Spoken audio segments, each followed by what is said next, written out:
Are engine failure rates on modern cars getting worse? With a title like that, I should have like 150,000 views in the next 6 hours or so, right? I don't know, probably not. But this is a pertinent question. If you go back in time 50 years ago, how many engines actually failed? How often did they fail? What period of time did they fail in? Did they have to be rebuilt or replaced? And as you progress through the 70s and the 80s, the 90s, the 2000s, all the way up to today, are engine failure rates increasing, or are they simply just, overhyped?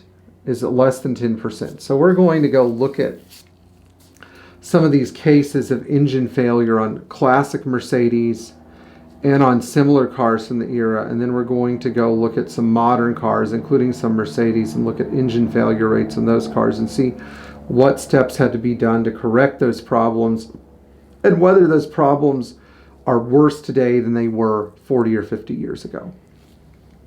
First, we're going to start with some Mercedes engines. So during the 1960s, when Mercedes began to ramp up the number of cars in the United States, they realized that if a customer had an engine failure, it was no longer economical to expect the dealership to perform all the service and repair work in-house. In 1959, if I walked into a Mercedes dealership when I was 25 years old, which would make me 91 today, and I purchased a 180D, and 4 years later, because of driving for my sales job, selling alfalfa seeds in the Midwest somewhere, my engine was worn out at about 125,000 miles, which, if you're going to drive your old 180D at 60 miles an hour for 120,000 miles, yeah, things did wear out. The Studebaker-Packard dealership where I bought it probably had a German guy there that had the little book that went through the entire process of rebuilding the engine. And so he'd probably, if he didn't have the parts on hand, he'd probably order all the parts he needed and replace pistons and cylinder liners and valve guides and crank bearings and all that stuff and build my engine again so it was good as new. And it would be cheap and it would be done relatively fast because these engines were relatively uncomplicated and they didn't need extreme machining processes.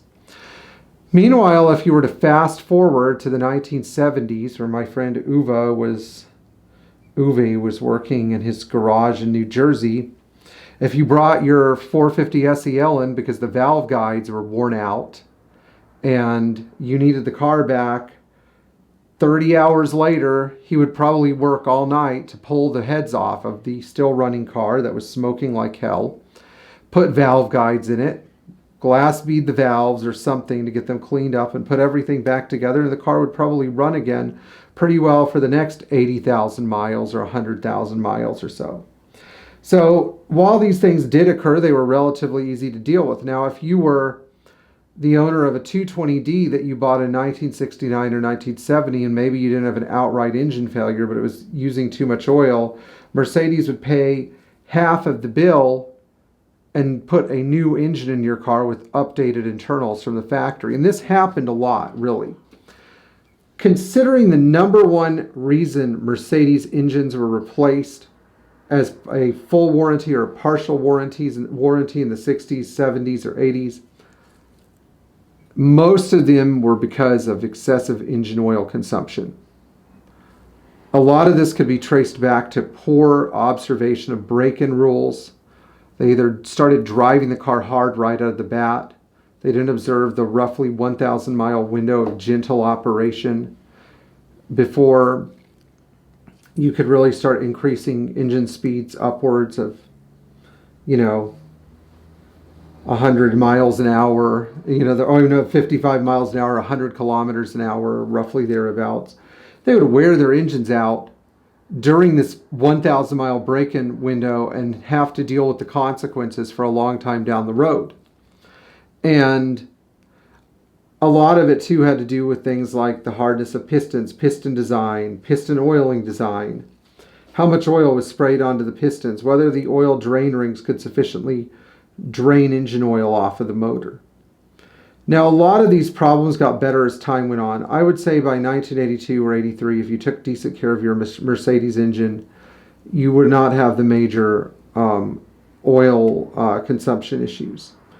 And apart from the 1980, 81 through 83 380 SL, most of the engine issues out Mercedes by this time had been resolved, and you didn't see so many cars with replacement long blocks or replacement short blocks or replacement cylinder heads from valve guide issues.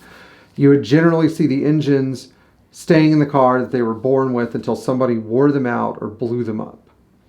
And my dad said that the number one problem during this era switched from excessive oil consumption to people just driving the snot out of their 240D or 220D and blowing up the engine, and either the independent shops having to rebuild them or simply ordering an engine from Mercedes. And engines from Mercedes at the time were cheap and readily available. $3,000, you could have an OM617 long blocks shipped to your mechanic shop, and you switch all the parts over, like the turbo and the injection pump. You know, put an oil cooler on it, flush out of the lines and oil filter housing and everything, and send you on your way, you know, in about a week. It was easy. There wasn't a lot of suffering involved.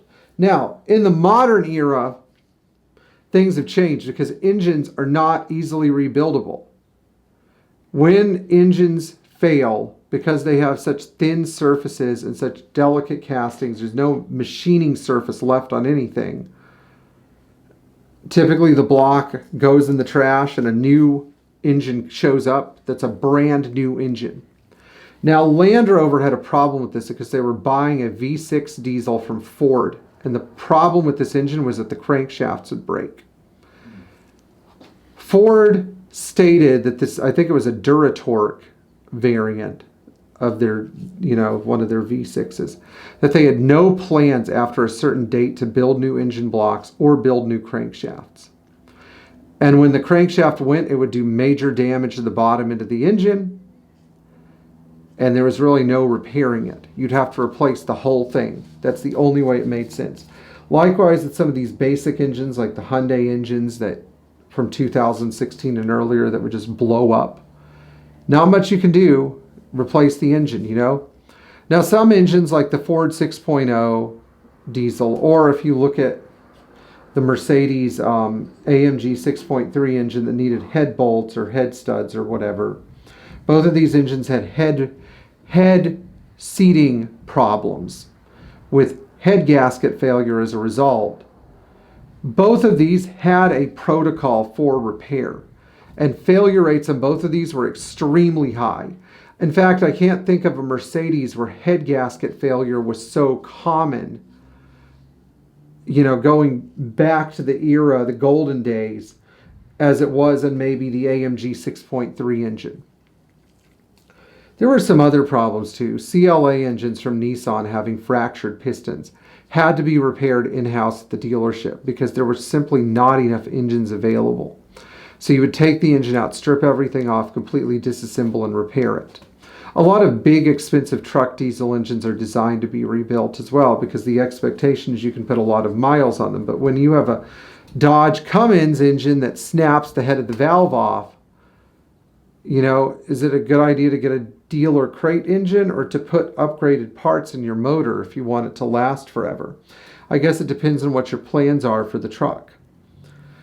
So I would describe the engine failure problem today as more of a problem of the engine fails.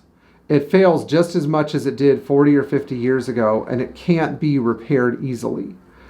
Engines from the 1960s and 70s did fail, but they didn't fail as catastrophically, and they failed in ways where a good machinist and a good mechanic who had some knowledgeability about, at least about Mercedes engines. I can't speak for other engines, but I know Mercedes engines were repairable. Now, some other engines like the Chevy Vega engine were junk.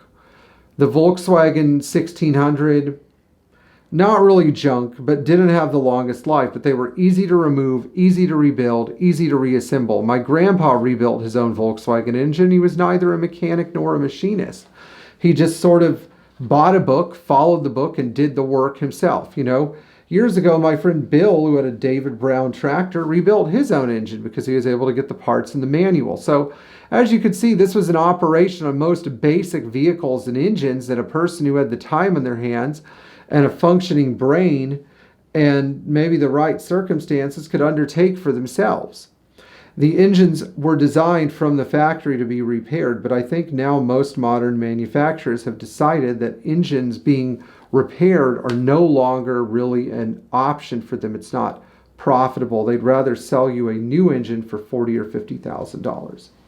So if you guys found this video useful and informative, please like, share, and subscribe, and tap the bell for notifications. And if you're one of our Patreon members, we really appreciate you. And remember, take good care of your old engine because it may last longer than any new engine, or at least the car that new engine is in. We'll see you in the future, and thank you so much.